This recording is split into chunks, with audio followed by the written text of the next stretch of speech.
한번 따라해 주시죠. 깨어 있으라.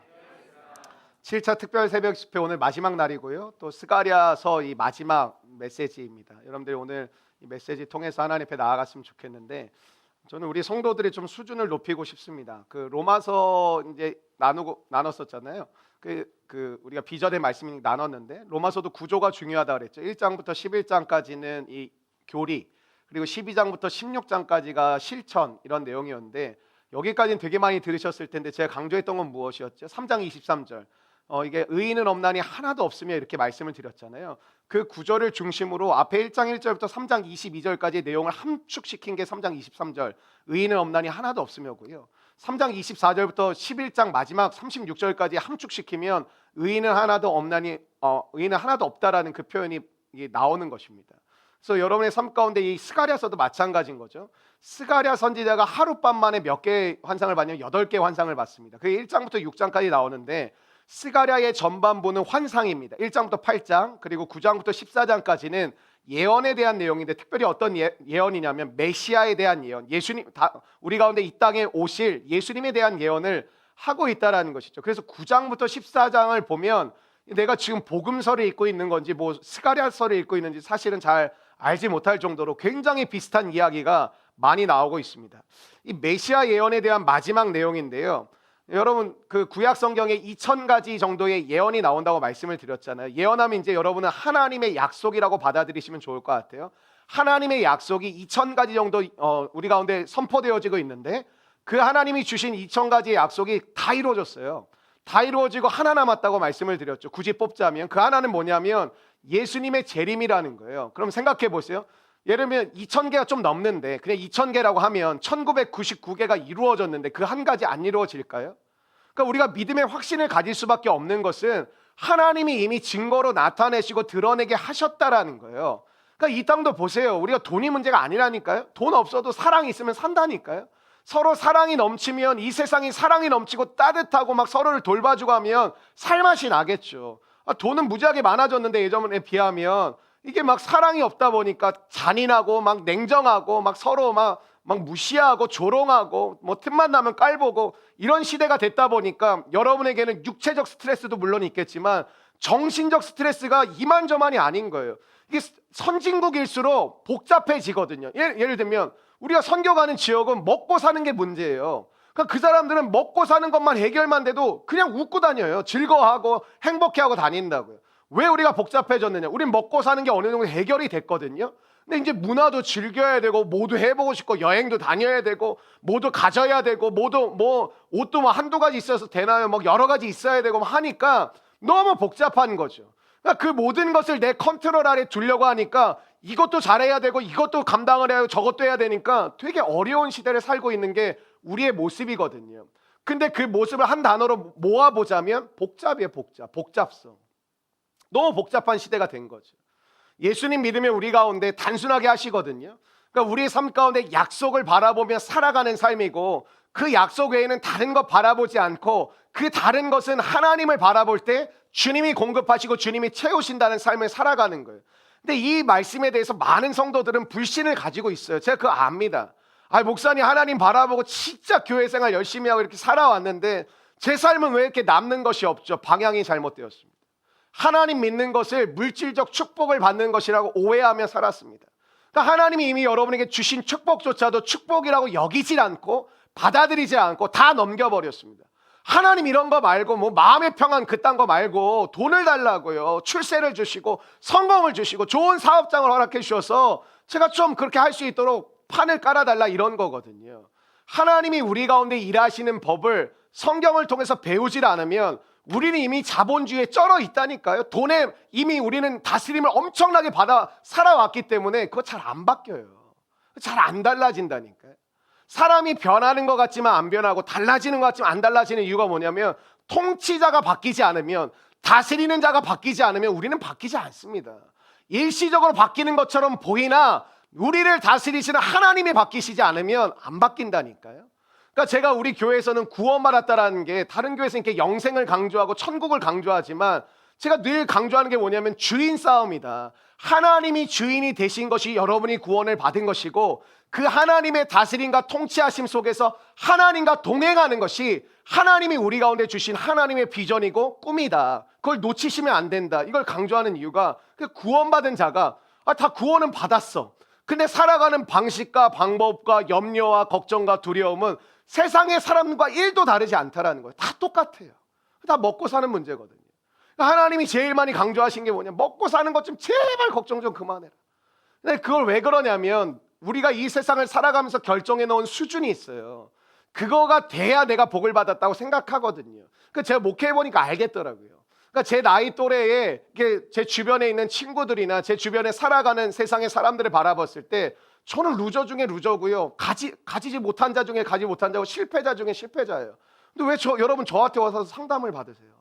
왜 여러분 저한테 와서 성경 공부를 배우세요? 왜 저한테 와서 삶에 대해서 물어보시고 삶이 어떤 것인지 저한테 왜 물어보세요? 그게 아니라는 거거든요. 여러분 저는 우울증 없어요. 전 공황장애도 없고 전 불면증도 없어요. 여러분의 삶 속에 하나님의 인도하신 하나님의 다스리심의 그 걸음을 경험하셔야 된다니까. 믿음의 유산은요, 우리 작년 세대가 내 아들과 내 딸에게 내 이 믿음의 유산을 하나님 물려줄 수 있는 그런 엄마 되게 해주시고 그렇게 해서 되는 게 아니라 자녀들은 여러분의 뒷모습을 보고 믿음의 유산을 알아서 받아가고 있는 거예요. 여러분이 새벽을 깨운다. 자녀들은 그걸 보고 있어요. 여러분이 우리 교회는 자녀들과 같은 교회 다 다니시니까 그게 복인데 교회에서 뭐 하는 거 다 알잖아요. 자녀도 알고 엄마 아빠도 알고. 근데 자녀는 엄마의 기도 소리를 먹고 자라는 거거든요. 엄마의 헌신을 통해서 자라는 거거든요. 아빠의 예배의 모습을 보게 자라는 거거든요. 그러니까 자녀는 믿음의 유산을 여러분이 돌아가시기 전에 내가 너희에게 믿음의 유산을 주고 싶고 하나님 잘 믿고 살아라 그걸로 되는 게 아니라 지금 살아가고 있는 여러분의 걸음과 여러분의 모습을 자녀들은 보면서 그 유산을 받아가고 있는 거예요. 유산은 죽기 전에 주는 게 아니라 살아있을 때 주는 게 살아있는 유산이지, 죽기 전에 너희들 싸우지 말고 다투지 말고 너희들 화목하게 지내고 너희들 교회 생활 잘하고 너희들 신앙생활 열심히 해라 그렇게 해서 주어지는 게 아닙니다. 그 죽기 전에 그렇게 얘기한다고 자녀들이 다 봤거든요. 우리 돌아가신 어머니가 아버지가 정말 믿음으로 산 것인가? 저렇게 내가 엄마처럼 살아야 되고 아빠처럼 살아야 되는 게 맞나? 그 질문을 다 하거든요. 그러니까 어머니의 뒷모습, 아버지의 뒷모습, 예배자의 모습, 사명자의 모습을 보면서 유산은 주고 있는 것이지 유산은 죽기 전에 너희들 예수님 잘 믿고 살아라 그래서 되는 게 아니라는 거예요. 여러분이 지금 예배드리는 모습을 통해서 여러분은 내가 하나님께 은혜 받고자 연말과 연초를 하나님 앞에서 보내고자 나아가고 계시겠죠. 근데 여러분 어떤 게 일어나고 있는지 아세요? 예를 들면 우리 박인혁, 황희진 부부가 나와서 예배를 드리잖아요. 그 모습은 두 사람이 하나님 앞에 나아가는 걸음일 수도 있겠지만 미혼의 청년들은 그 모습을 보고 생각들을 할 수밖에 없어요. 오늘 정춘식 간사 와서 이제 찬양팀도 하고 예배팀도 하는데 진짜 쉽지 않거든요. 말 더럽게 안 들어. 가까운 데 이사 와서 살라니까. 집이라도 가까우면 잠깐 왔다 가면 되는데 오는데 차 안 밀려도 한 40분 정도 걸리거든요. 제가 여러 번 가봤으니까. 한 30, 40분은 그냥 걸려. 적어도 한 40분은 자꾸 나와야 되거든요. 차 새벽에 안 밀려도. 근데 애 2명이죠. 뭐 다 아나 모르겠네 이제는. 보미 집사가 지금 잉태하고 있거든요. 또 잉태하고 ING거든요. 지금 안에 또 아이가 한 명 있거든요. 보미 간사가 또 회사에서 얼마나 또 잘했는지 내가 사장님은 쉽지 않았을 것 같은데 육아휴직을 2번이나 하시고 또 사장님이 계속 같이 해야 된다. 그 지금 이번 주 월요일부터 또 출근했거든요. 쉽지가 않잖아요. 보미 집사가 출근해야 되지. 이제 춘식 간사 또 애들 돌봐야 되지. 또 회사도 챙겨야 되지. 여러 가지 해야 되니까. 그럼에도 불구하고 나와서 예배드리는 자세가 하나님 앞에 제가 서겠습니다 이러고 나올지 모르겠지만 그 모습이 사람들에게는 생각하는 거예요. 장년들의 헌신과 장년들의 기도 소리가 청년들한테 이렇게 대화를 하다 보면 여러분들에게 제가 따로 말씀을 드리진 않지만 권사님, 장로님, 집사님의 어떤 모습을 보고 저도 참 그렇게 되고 싶다라는 고백을 나눠요. 청년들의 서로의 모습이 여러분의 은혜 받고 여러분이 주 앞에 나오는 걸음일지 모르겠지만 여러분의 이 삶이 뭐라는 거냐면 길을 닦고 있는 거예요. 웨이메이커는 내가 길을 닦으리라가 아니에요. 하나님께 순종하며 발걸음을 떼어 따라가면 그게 웨이메이커가 되는 거지. 내가 이 길을 개척하리라. 제가 처음에 그랬거든요. 하나님이 기뻐하신 교회, 뭐 교회를 개척해 내 마음 하나도 다스려지지가 않는데 하나님을 따라가면 하나님이 길을 만드시는 분이지 내가 길을 만드는 주체가 되는 게 아니에요. 그러니까 주님의 말씀에 순종해 가는 게 나 하나 먹고 나 하나 하나님께 은혜 받고 사는 정도가 아니라 하나님이 내 삶을 통해서 길을 열어 가신다니까요. 예를 들면 작년들도 뭐 안 피곤하시겠어요? 아니 뭐 거리도 먼 데서 오시는 분들도 여러 분 계시고 안 힘들겠냐고.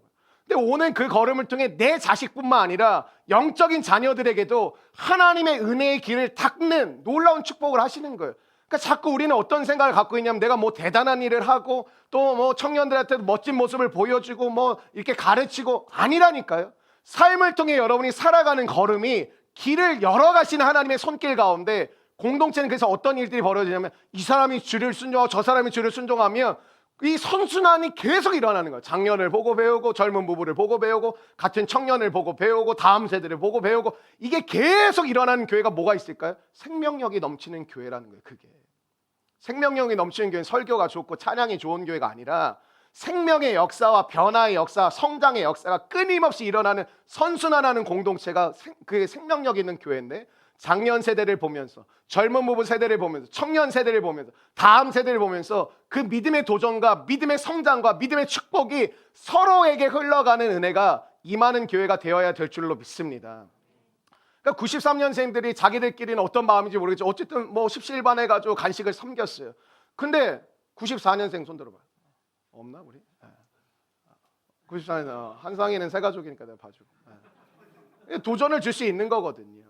참 좋은 모습이라고 생각. 사실 우리가 뭐 어느 기수가 간식을 섬겼던 적이 한 번도 없는데 그 길을 본인들은 순종하는 마음을 했을지 모르겠지만 사람들에게는 또 다른 도전을 줄 수 있는 거예요. 그게 길을 여는 거예요. 그러니까 내가 뭐를 작당을 하고 뭘 만들어서 해봐야 되겠다가 아니라 주님 주신 마음이 있으니까 했죠. 뭐 했을 거 아니에요. 그러니까 그 마음대로 순종을 하면 그 걸음을 보면서 목회자인 저부터도 참 많은 도전과 많은 생각을 하게 되고 여러 가지 모습들 우리가 함께 나눌 수 있는 거거든요. 제일 멍청한 인간. 아우 쟤네들 왜 했어? 아유 왜 이렇게 힘들게 만들어? 그럼 다음에 우리도 해야 되잖아. 진짜 마지막 날 내가 마음을 다스려야지. 여러분 우리는 그냥 열심히 살고 최선을 다하며 사는 게 아니에요. 끝을 바라보며 사는 게 그리스도인이에요. 끝을 바라보며 사는 거.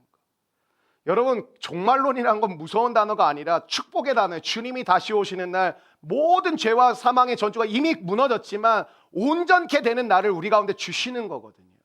여러분 주님 오신 날을 일상의 삶에서 잊지 마십시오. 주님 오신다. 주님 오실 날을 예비했던 세례 요한과 같은 삶을 살아가는 것이 우리의 부르심입니다. 여러분 오늘 본문은 예수님의 재림에 관한 질문 3가지로 이게 본문이 형성이 되어져 있거든요. 그러니까 예수님에 관한 그 재림에 대한 질문은 너무 단순해. 언제 오시냐? 어떻게 오시는 거냐? 그리고 왜 오시냐? 이 3가지 질문을 통해서 주님께서 우리 가운데 도전하시고 말씀을 해가시는 내용들이거든요. 그럼 예수님 언제 오실까요? 7절 말씀 한번 같이 읽어보실까요? 7절 말씀입니다. 시작. 여호와께서 아시는 한 날이 있으리니 낮도 아니요 밤도 아니라 어두워갈 때에 빛이 있으리로다. 예수님이 언제 오시나 한마디로 모른다라는 거예요. 알 수가 없다. 그건 여호와 하나님만 알고 계시지 아무도 알지 못한다.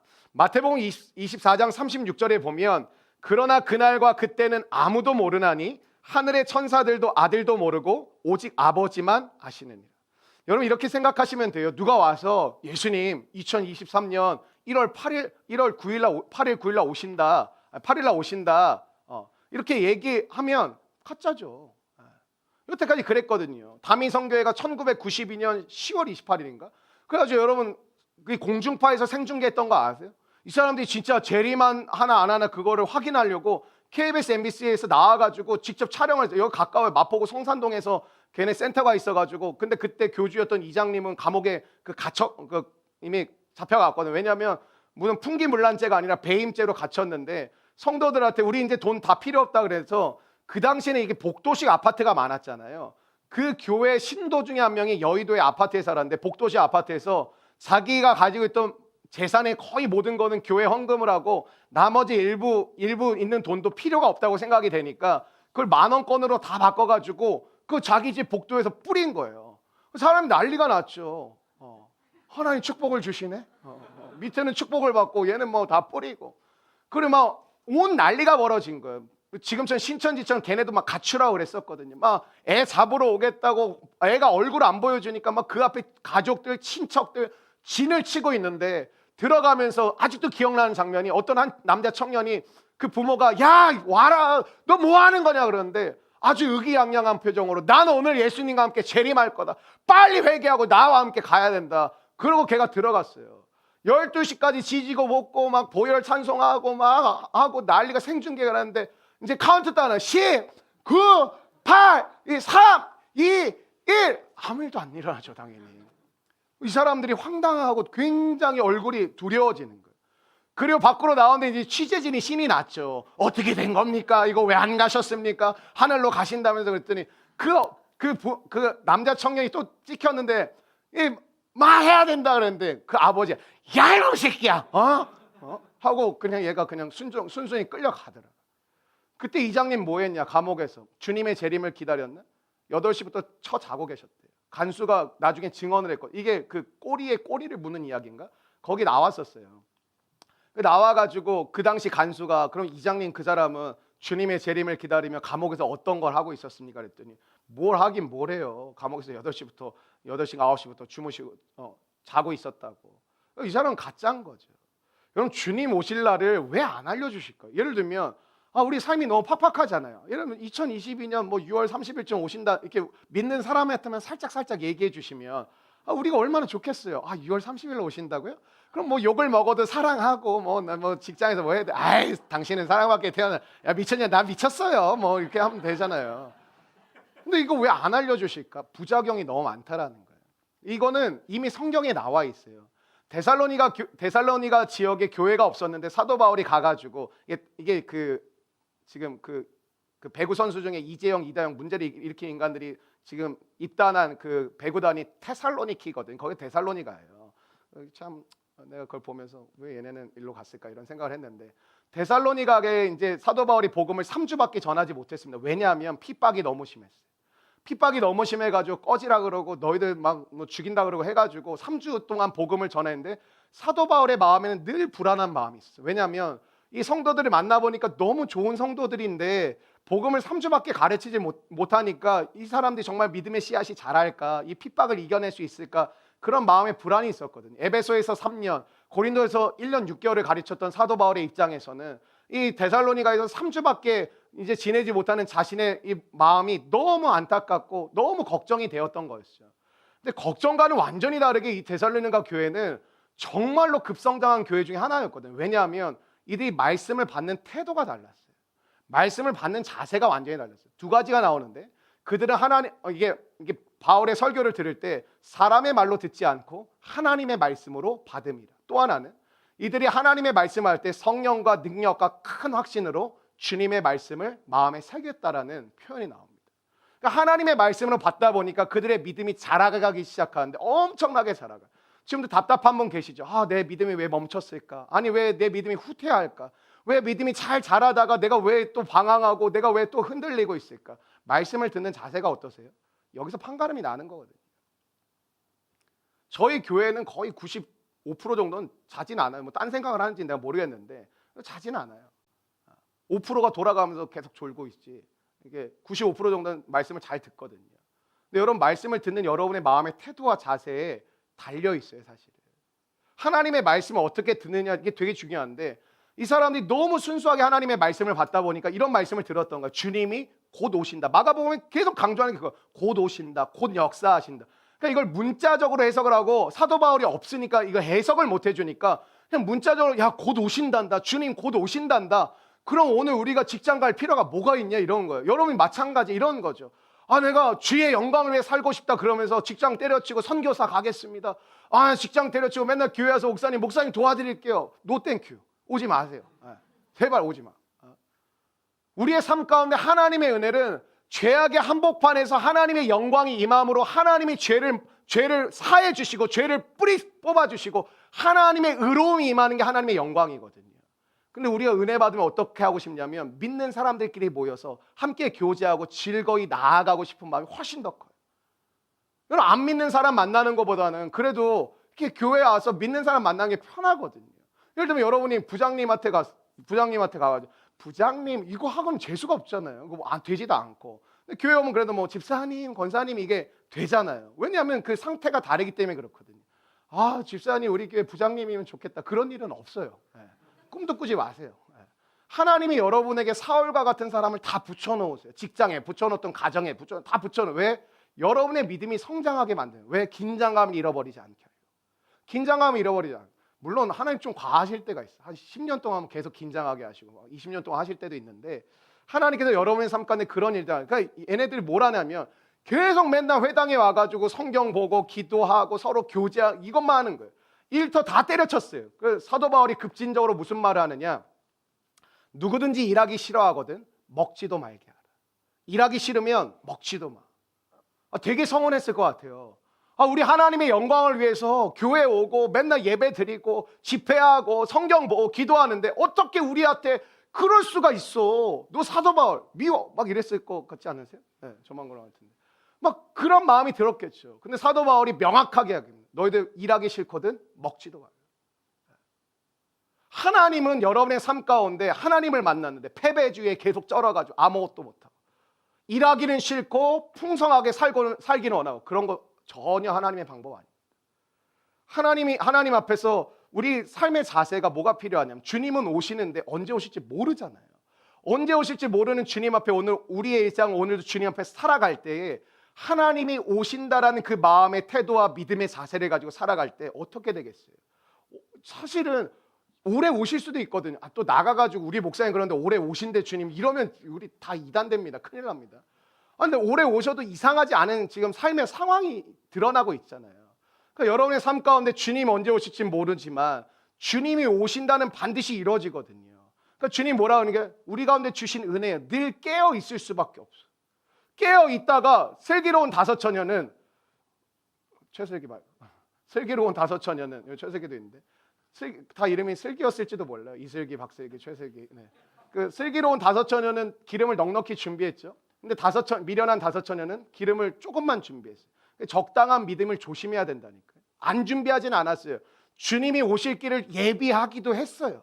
근데 어떻게 해요? 적당히 준비했어요. 뭐 곧 오시니까 요 정도면 되겠지. 그러니까 하다 보니까 기름이 모자라니까 슬기로운 처녀들한테 얘기하는 거예요. 야, 기름을 좀 나눠줘라. 이거 주인이 오실 때가 우리가 모자랄 것 같다. 슬기 있는 거, 진짜 슬기로운 게 맞아. 아니다, 이거 우리 나누면 이거 모자르니까 너희들 빨리 갔다 와라. 그럼 너 여기 자리 맡아줘. 우리 빨리 갔다 올게. 그 사이에 주님이 오신다니까. 이 처녀들이 억울해가지고, 주님 우리가 계속 기다리고 있었습니다. 근데 주님 뭐라고 아주 냉정하게 말씀하는지 아세요? 내가 너희를 모른다. 난 너희를 모르겠다. 하나님 그렇게 말씀하신다. 여러분, 믿음으로 산다라는 것은 언제가 핵심이 아니라 오늘 일상을 충실하게 살아가면서 주님이 재림하실 그날이 준비되어지도록, 나 자신이 준비되어, 우리 공동체가 준비되어져, 이 민족과 열방이 준비되어지도록 사는 것이 우리를 부르신 하나님의 삶인 줄로 믿습니다. 베드로전서 4장 7절 한번 같이 읽어보실까요? 시작. 만물의 마지막이 가까이 왔으니 정신을 차리고 근신하여 기도하라. 이런 깨어 있으라는 게 기도하라는 거거든요. 깨어 있으라, 이게 기도하라예요. 그럼 생각해 보세요. 기도를 또 많이 해야 되는 것보다 그게 아니에요. 깨어 있는 증거가 여러분의 삶의 자리에서 기도하는 것으로 나타난다라는 거예요. 여러분이 내가 깨어 있나 안 깨어 있나 어떤 걸로 볼 수 있냐면, 여러분 삶의 자리에서 기도하며 살아가는 것이 너가 깨어 있다라고 하나님 말씀하시는 거예요. 또 하나 의미가 있어요. 깨어 있는 증거가 기도하는 것이라는 뜻도 있지만, 기도할 때 깨어 있는 상태를 유지시켜 주십니다. 기도할 때 계속 내가 깨어 있을 수 있는 상태를 유지시켜 주신다. 여러분, 요한일서 3장 3절에 봤더니 주를 향하여 이 소망, 주님의 재림의 소망을 가진 자마다 그의 깨끗하신가 같이 자기를 깨끗하게 하느니라. 두 번째, 예수님 그럼 어떻게 오시나? 예수님은 그냥 하나님만 아신다고 말씀하셨지만, 예수님은 어떻게 오시냐면 징조 현상이 있다라는, 예고편이 있다라는 거예요. 그냥 갑자기 오시지 않고, 우리가 느낄 땐 갑자기 오시지만 주님은 주님이 오실 때를 이렇게 흘리신다라는 거죠. 세 가지가 있는데, 하나는 이게 전쟁과 함께 오시겠다라는 거예요. 사실 두려운 건데 우리 입장에서는. 두 번째는 천재지변과 함께 오시겠다. 세 번째는 우리보다 먼저 구원받은, 이미 하나님의 부르심을 받아서 천국에 간 그 구원받은 우리 믿음의 사람들을 함께 주님이 데리고 오셔서 주님의 나를 이루시겠다라는 거예요. 천재지변이라는 건 이런 거죠. 전쟁이란 건 이런 거죠. 이방 나라들이, 모든 열방이 한 나라와 대적하겠다라는 거예요. 근데 이해가 안 되시지 않으세요? 아니 한 나라와 뭐 220개국이 싸운다는 게 말이 되나 그러는데, 근데 이게 시대가 지나가면서 조금 이해가 될 만한 케이스가 좀 나오고 있다고 생각하는 것 중에 하나가 뭐냐면 IS예요. IS라는 세력을 전 세계 사람들이 대적을 해요. 물론 뭐 무슬림은 또 뭐 속해 있긴 하지만, 그러니까 성경에 오늘 나오는 건 뭐냐면 예루살렘과 온 열방이 대적하고 전쟁을 이룰 거라는 거예요. 무슨 싸움이냐면 영토 전쟁, 경제 전쟁이 아니라 신앙의 전쟁이 일어나게 될 것이라는 거예요. 여러분의 돈과 여러분의 재산을 빼앗는 것처럼 찾아오는 것처럼 보이나 그들이 원하는 궁극적인 목적은 여러분의 신앙을 가져가고 여러분의 믿음을 빼앗고 여러분과 하나님과 관계를 끊어내는 것에 목적이 있다는 거예요. 사탄은요 열일을 하시거든요. 이분이 열일을 하시는데 이분이 일하시는 목적은 여러분을 망하게 하고 성공 못하게 하고 취업 안 되게 하는 게 절대 아닙니다. 하나님과의 관계를 끊어내는 것이 사탄의 유일한 목적이자 우리에게 찾아오는 공격입니다. 사탄은 왜 오냐? 하나님과 관계 끊어버리려고. 여러분이 눈에 보이는 현상의 마음을 빼앗기면 안 돼요. 사탄이 공격해서 재산을 다 거덜내 버렸다. 뭐 욥처럼 건강을 내가 막 병에 걸렸다. 우리 부모님이 병에 걸리셨다. 이 사탄이 이 새끼 때문에 다 어렵게 만들었다. 그거 아니에요. 결국 그렇게 돼서 하나님께 시험을 들고 하나님을 믿지 말고 하나님을 무시하고 주님을 떠나라는 거예요. 사람이 진짜 묘한 게요. 경제적으로 어렵잖아요. 하나님 원망하게 돼 있어요. 취업이 오랫동안 안 되잖아요. 주님을 원망하게 돼 있어요. 내가 원하는 생각대로 하나도 이루어지지 않잖아요. 주님을 욕하게 돼 있다니 그게 철저하게 속는 거예요. 사탄이 원하는 건 하나님과의 관계를 끊어내는 것이고 하나님이 여러분에게 주시고자 하는 가장 중요한 복은 뭐냐면 하나님과의 관계 가운데 살아가는 거예요. 그게 뭐예요? 포도나무와 가지. 너는 내게 붙어 있으라는 거예요. 하나님이 우리에게 주시는 가장 큰 복은 붙어 있는 거예요. 붙어 있어야 뭐 복도 받고 지켜주기도 하고 공급도 받는 거지. 붙어 있질 않으면 줘도 못 받는다니까요. 여러분 하나님께 단단히 붙어있는 은혜가 임하시기를 주의 이름으로 축원합니다. 지금 이 시대는 신앙의 전쟁이 엄청나게 벌어지고 있고 믿음의 전쟁이 엄청나게 벌어지고 있죠. 여러분 뭐 바라보고 있어요? 나 이러다가 내 연봉, 내 아파트 살 수 있을까? 나 뭐 할 수 있을까? 뭐 할 수 있을까? 하나님이 그거는 사실 덤으로 주는 개념이거든요. 성경을 보면 여러분 주님 앞에 나아갈 때 살 집을 주시고 먹을 수 있는 양식을 주시고 여러분의 옷을 주시고 살 거처를 주시고. 근데 우리 주님은 패션 테러리스트예요. 제가 참 신뢰하지 않는 부분인데 광야에서 옷 한 벌로 40년을 입게 하셨습니다. 여러분 지금 있는 이 한 벌로 40년을 입는다고 생각해 보십시오. 전 죽고 싶습니다. 네. 깨어 있으라는 것은 선택이거든요. 믿음으로 산다는 게 뭔지 아세요? 선택하는 거예요. 여러분 오늘도 믿음으로 살기를 원하십니까? 선택하시는 거예요. 아무 선택이 없이 그냥 세상 가운데 여러분을 던져 놓는 게 아니라 주님 붙들며 선택합니다. 주님 의지하길 선택합니다. 주님과 함께하길 선택하고 여러분을 세상에 던져 넣는 것이지 그냥 오늘 예배 드렸으니까 가보자 이게 아니에요. 하나님 앞에 왜 우리가 말씀 듣고 기도하는지 아세요? 결정하겠습니다. 하나님 오늘 목사님을 통해 저에게 들려주신 말씀을 제가 믿고 결정하겠습니다. 하나님 저 열심히 살고 최선을 다해 사는 게 목적 아닙니다. 주님 오실 길을 예비하며 오늘 하루의 삶도 충실하게 주님 맡겨주신 거 감당하고 사랑하고 헌신하고 섬기고 하나님 그 대신 저를 지켜주십시오. 붙잡아 주십시오. 제 마음을 치료해 주십시오. 인도해 주십시오. 그 마음으로 결정하고 들어갈 때 하나님의 역사가 일어나게 되실 줄로 믿습니다. 저는 우리 특별히 공동체에 새로운 환경으로 들어가는 사람들을 위해서 기도를 많이 하는 편이거든요. 아까 제가 우리 정춘식 간사도 얘기했지만 2명의 아이를 이제 보고 또 하나님 주신 태아에 있는 아이들도 이제 아내도 보살피고 해야 되잖아요. 또 다른 새로운 상황에 또 들어갔거든요. 근데 그때 흔들리는 게 뭔지 아세요? 중심이 흔들려요. 왜냐면 내가 이걸 해야 되는데 안 해본 거야. 안 해본 건데 해야 돼. 그리고 잘하고 싶어. 그러니까 이거 어떻게 해야 될지 중심이 안 잡히기가 힘들거든요. 취업하고 난 사람들 제가 너무 축하한다 하지만 그때부터 저는 비상이에요. 기도해요. 대학 합격했습니다. 기도해요. 삶의 자리를 옮겼습니다. 기도해요. 우리 장년들도 일하시는 분이 우리 교회는 거의 다 일을 하시는 것 같거든요. 거의 다 일을 하시기 때문에 또 일하는 과정에서 뭐가 변동이 있습니다. 기도해요. 하나님 앞에 우리의 삶의 자리가 바뀔 때마다 변동이 올 때마다 우리의 마음이 흔들리기가 진짜 쉽거든요. 하나님 앞에 우리의 마음을 드리고 뜻을 드린다는 건 뭐예요? 선택하는 거예요. 주님 상황 바뀌는데 주님 선택하는 건 저에게 변함없습니다. 하나님 환경이 바뀐다고 하는데 주님 의지하는 건 전 변함없습니다. 그래서 저와 여러분의 삶 가운데 만들어가야 될 게 뭐냐? 영적 습관을 가져야 돼요. 이게 했다 안 했다가 아니라 영적인 습관을 가지고 나아갈 때 요동치 않게 하시는 흔들리지 않게 하시는 주님의 은혜가 일어나게 되실 줄로 믿습니다. 그러니까 이거예요. 7차 특별 새벽 집회라는데 제가 뭐 실명을 거론하지는 않겠지만 어떤 우리 성도들이 보면 하나님께서 쌓아가시는구나. 하나님께서 이 부분을 단단하게 만드시는구나. 하나님께서 이 부분을 함께 하시는구나. 근데 나오는데도 그렇게 안 되는 사람들도 있거든요. 그 차이가 뭘까 봤더니 마음의 상태. 하나님 은혜 주실 줄 믿습니다. 하나님 저 붙들고 계심을 믿습니다. 하나님 저와 함께 하시는 줄로 믿습니다. 그러니까 주일날 똑같이 예배를 드려도 누군가는 이게 보여요. 그냥 이게 성장을 해가는 거다. 이 장애물을 하나씩 이제 넘어가기 시작하는 거야. 그게 느껴지거든요. 근데 어떤 사람은 계속 제자리 걸음을.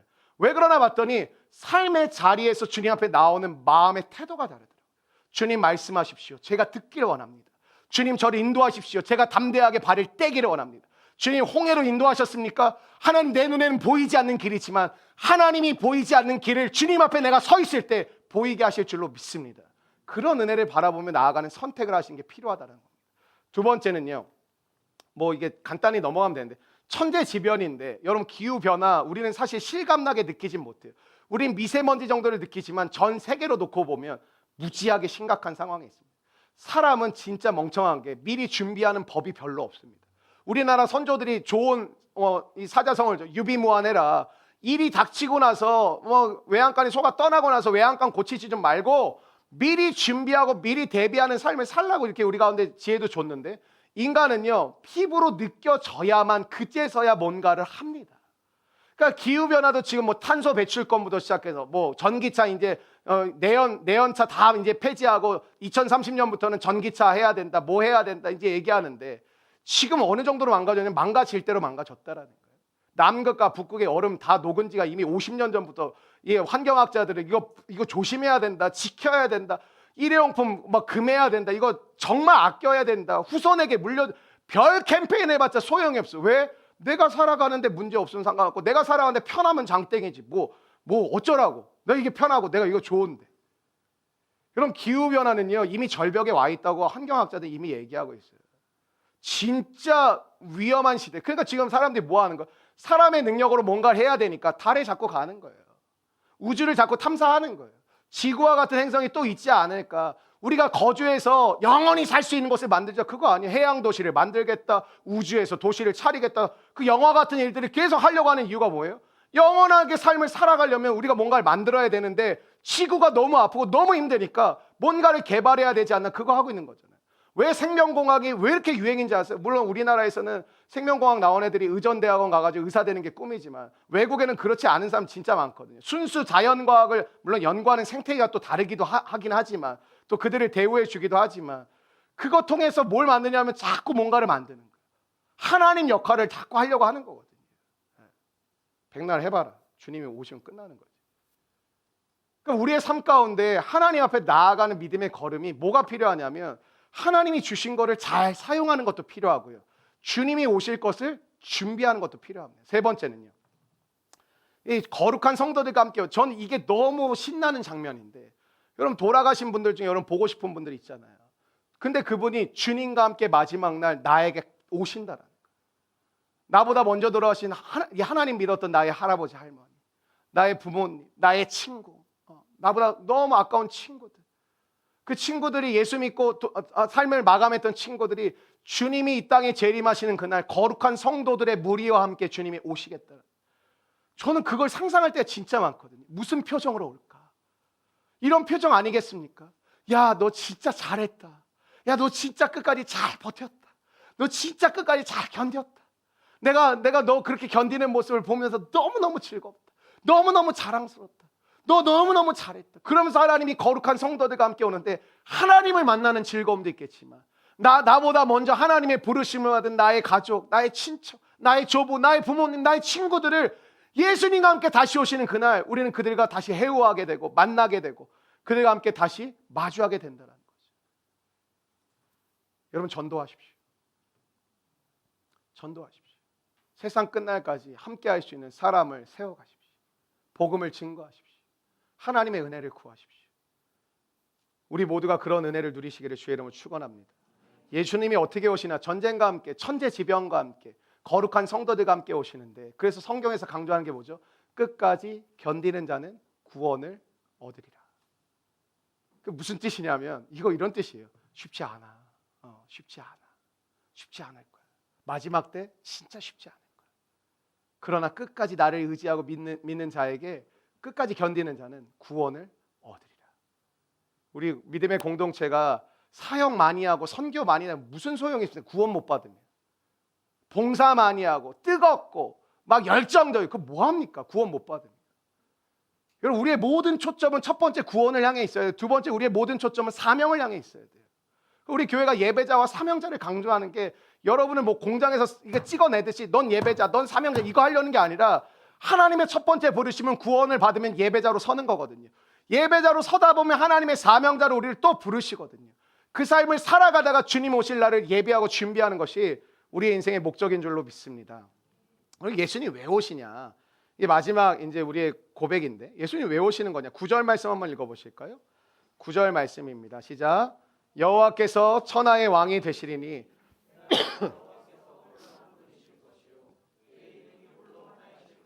아멘. 에덴 동산에서 하나님 왕이셨죠. 근데 인간의 반역으로 말미암아 하나님의 왕 되심을 거절했죠. 잘 가다가 사무엘상 8장에 가면 이스라엘 백성들이 블레셋도 왕이 있고 아수르도 왕이 있고 애굽도 왕이 있는데 왜 우리는 왕이 없냐? 하나님이 섭섭해하죠. 내가 너희들의 왕이야. 아니, 우리도 눈에 보이는 왕을 주세요. 눈에 보이는 왕을 주세요. 그 저주가 쏟아지거든요. 그래? 그럼 니네 세금 이제부터 세금 왕창 내야 돼. 이제부터 너희들 왕이 먹고 궁궐에 살고 하는 거 다 너희들이 건축해야 돼. 일해야 돼. 너희들 원한다고? 그래, 그렇게 해줄게. 여러분, 우리의 왕은 하나님 한 분이신 줄로 믿습니다. 여러분, 우리가 이 땅을 살면서 그럼 내 삶의 왕이 하나님이심을 내가 어떻게 할 수 있을까요? 하나님의 왕 되심을 나타내는 증거는 딱 하나예요. 예배예요. 여러분, 이렇게 예배를 드린다는 건 제 삶의 주인이 하나님. 여러분, 이제 말을 좀 바꾸셔야 돼요. 은혜 받으러 왔습니다가 아니라 하나님을 경배하러 왔습니다. 하나님이 저의 왕이심을 제가 확증하러 왔습니다. 선포하러 왔습니다. 그럴 때 은혜는 주시는 거예요. 은혜가 목적이 아니에요. 하나님이 목적이 돼야 돼요. 은혜는 하나님에게서 오는 건데 왜 은혜를 원해요? 하나님을 원하면 하나님부터 은혜만 주시겠어요? 축복도 주시고 지켜주기도 하시고 공급도 주시고 역사도 하신다니까요. 하나님을 구하는, 이번에 찬양이 너무 좋아요. 하나님의 얼굴을 구하는 세대가 우리가 될 뿐만 아니라 우리 조이풀 교회를 통해 하나님의 얼굴을 구하는 세대를 일으키는 하나님의 거룩한 통로가 되시기를 주의 이름으로 축원합니다. 세상에 두 종류가 있는데, 하나님을 예배하는 사람, 하나님을 거절하는 사람. 예배는 뭐냐? 예수 우리 왕이요. 그걸 선언하고 선포하고 고백하는 게 예배예요. 예수 우리 왕이요. 그걸 고백하는 게 예배입니다. 많은 사람들은 기본적으로 예배를 싫어해요. 왜? 예배 드리면 기분이 나빠요, 사실은. 왜 그러냐? 나의 왕됨을 거절해야 되거든요. 그 무슨 뜻이냐? 내 계획을 내려놓아야 돼. 예배 드리다 보면 내 계획을 내려놓게 하시거든요. 내 생각을 버리라고 하시거든요. 내가 하고 싶은 대로 하려는 것을 내려놓으라고 하나님이 요구를 하시니까 사실 예배가 즐겁지가 않아요. 그러니까 각 강단이 메말라 버렸던 게 뭐냐면, 성도들의 눈치를 보고 메시지를 전하 보니까 여러분 잘하고 계십니다. 위로 많이 받으세요.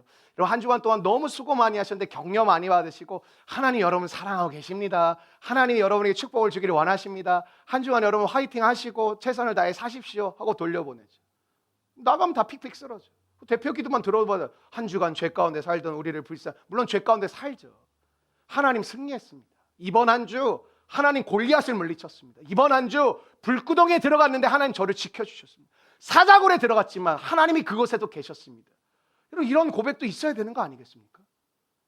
맨날 죄 가운데 무너져가지고 하나님 용서 한번 이거 그만하고, 죄 가운데 넘어지는 존재인 건 맞지만 하나님 은혜로 승리했습니다. 하나님 세상에다 저를 불구덩이 집어넣는데 하나님이 그곳에 계셨습니다. 제가 그 하나님을 경험했습니다. 이런 은혜 가운데 믿음이 자라는 거 아니겠습니까? 회개하라, 천국이 가까이 왔느니라. 천국이 뭐예요? 하나님의 왕되심을 선포하고 그것이 다스려지는 공간이 천국이거든요. 이 땅에서 천국을 미리 맛볼 수 있는 게 뭔지 아세요? 예배예요. 예배. 그러니까 우리 교회 예배 되게 제가 깐깐하게 굴거든요. 사실은 아주 작은 디테일한 부분과 엄청 깐깐해요. 왜? 예배는 하나님이 왕되심을 선포하고 선언하는 시간이에요. 이 시간만큼 다른 것보다 예민하게 안 굴 수가 없어요.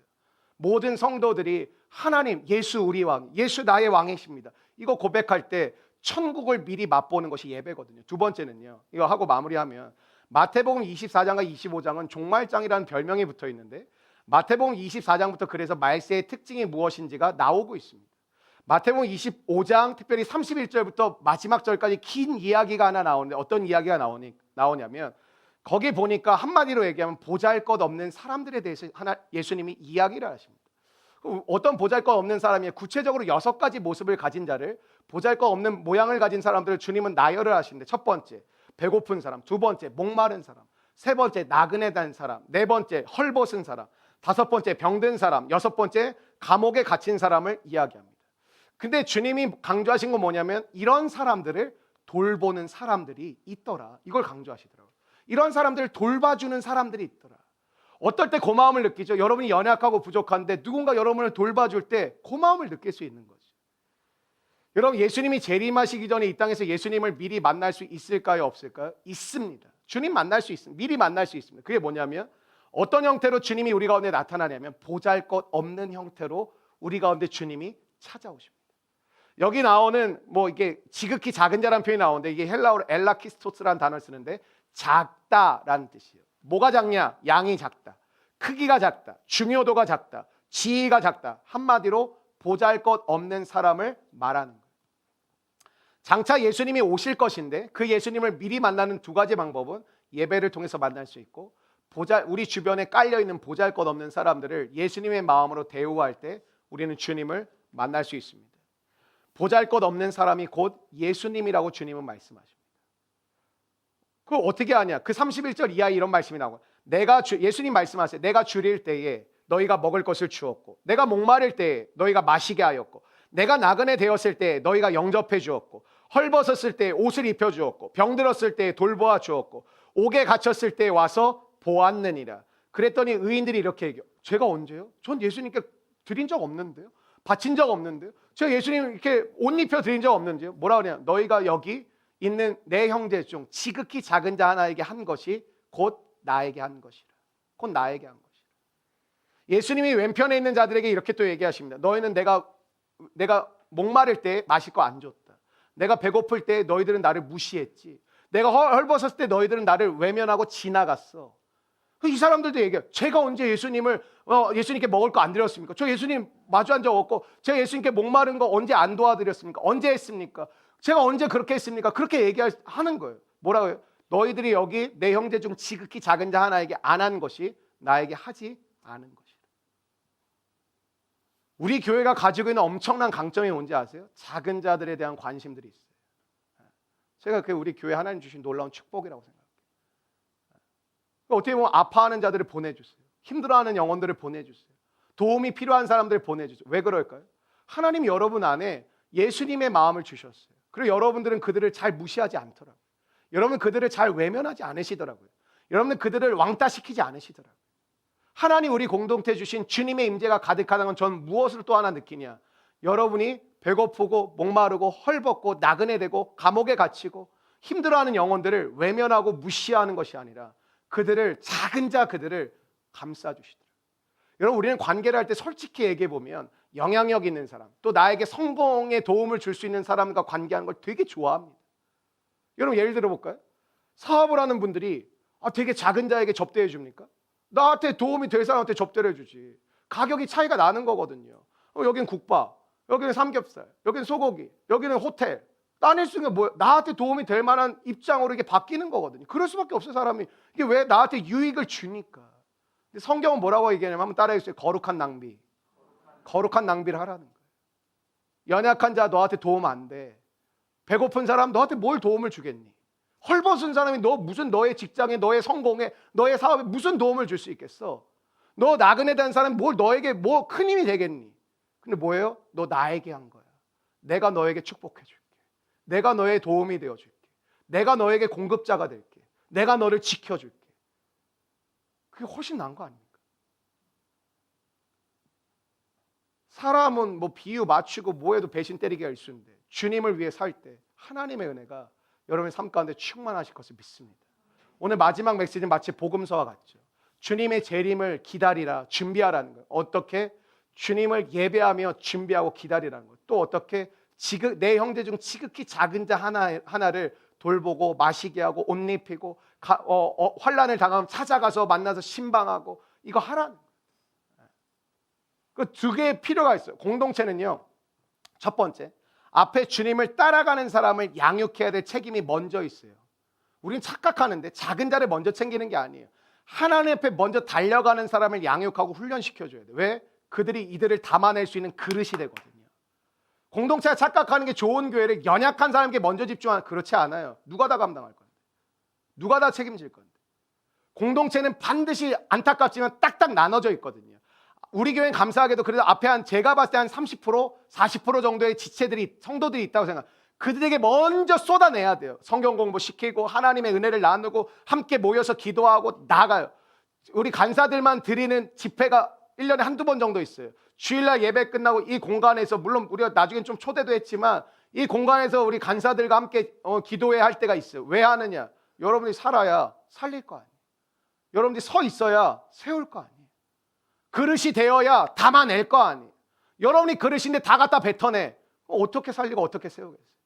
하나님의 은혜 가운데 먼저 우리가 나아가는 은혜가 필요합니다. 예배를 통해서 주 앞에 나아가는 것. 두 번째는 앞에 있는 사람을 하고 그 다음에 연약한 뒷 무리들을 섬기는. 그러니까 제일 안타까운 게 어중이 떠중이거든요. 믿음이 없는 것도 아니고 그렇다고 엄청 뜨거운 것도 아니고 엄청 아닌 것도 아닌데 그렇다고 엄청 주님을 갈망하는 것도 아니고 이 사람들이 제일 마지막에 갈 수밖에 없어요. 사실 공동체 이끌어갈 때 그럼 기도도요. 저를 위해서 기도해 주게 필요해요.